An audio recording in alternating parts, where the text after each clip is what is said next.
அண்ணன் எஸ்பிபி அவர்கள்கிட்ட நிறைய எனக்கு பாசம் உண்டு. அவருடைய பர்சனல் லைஃப்லேயும் சரி, நாங்கள் ட்ராவல் பண்ண இசை நிகழ்ச்சிகளுக்கும் வெளிநாடுகள் எல்லாருக்கும் அதில் வந்து அப்பப்போ என்னுடைய பசங்களுடைய இன்ட்ரெஸ்ட்டு அண்ணங்கிட்ட ஷேர் பண்ணுறது உண்டு. இந்த மாதிரி படம் ஏதாவது பண்ணோம் அப்படின்னு சொல்லிட்டு ஒரு பையன் இன்னொரு பையன் வந்து சிங்கராக வரணும் அப்படின்னு சொல்லி ஆசைப்படுறாங்கன்னா, டேய் நம்ம ஆசைப்படுறதெல்லாம் நடந்தால் நம்ம தான் கடவுள்.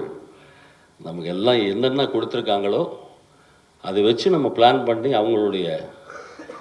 அவங்க ஸ்ட்ரென்த் இதில் இருக்கு, அதில் வந்து முன்னுக்கு கொண்டு போகிறதுக்கு நீ முயற்சி பண்ணு.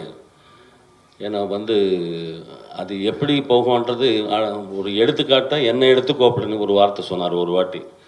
அதாவது சரண் தம்பி இருக்கும்போது அவர் இன்வெஸ்ட் பண்ண படங்களுக்கு சரியான அவர் பாடி சம்பாதிச்சு அவர் அங்கே செலவு பண்ணி அது வந்து வேறு ரூபத்தில் இன்ட்ரெஸ்ட் ரூபத்தில் கட்டினதெல்லாம் நான் கண்ணால் பார்த்துருக்கேன். அது எனக்கு சொல்லியிருக்காரு.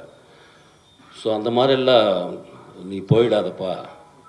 ஏன்னா நம்ம வந்து ரொம்ப கஷ்டப்பட்டு ஒவ்வொரு படியாக ஒரு 40-45 வருஷம் ட்ராவல். இது வந்து நீ பாடினாதான் உனக்கு அந்த 1000மோ 2000மோ. கொஞ்சம் எனக்கு கோல்டாக இருக்குது, என் பையன் 2 லைன் பாடுவாங்க அப்படின்னு சொன்னால் அது ஒத்துக்காத ஒரு தொழில் தான் சிங்கிங். நீ மட்டும்தான் பண்ணக்கூடிய ஜாப்பு, அதுதான் கடவுள் நமக்கு கொடுத்துருக்காரு. அதனால்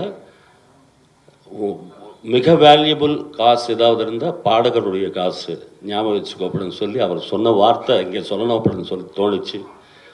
அதுக்கப்புறமும் வீட்டில் அவங்களுடைய ஆசைகள் தீர்க்கிறதுக்கு ஒரு தந்தையா அது தவிர்க்க முடியாத பாயிண்ட்ஸ் எல்லாம் இருக்கும்.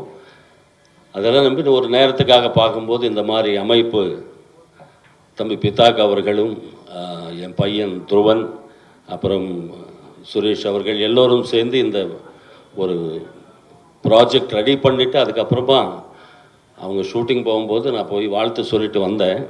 அதுக்கப்புறமா ராஜேஷ் தம்பி அவர்கள் கிடைச்சார். ட்ரெண்டை ஃப்ரெண்ட் ஆக்கிக்கோங்க. தந்தி டிவியின் சப்ஸ்கிரைபர்ஸ் அண்ட் ஃபாலோவர்ஸ் குடும்பத்தில் நீங்களும் இணையுங்க.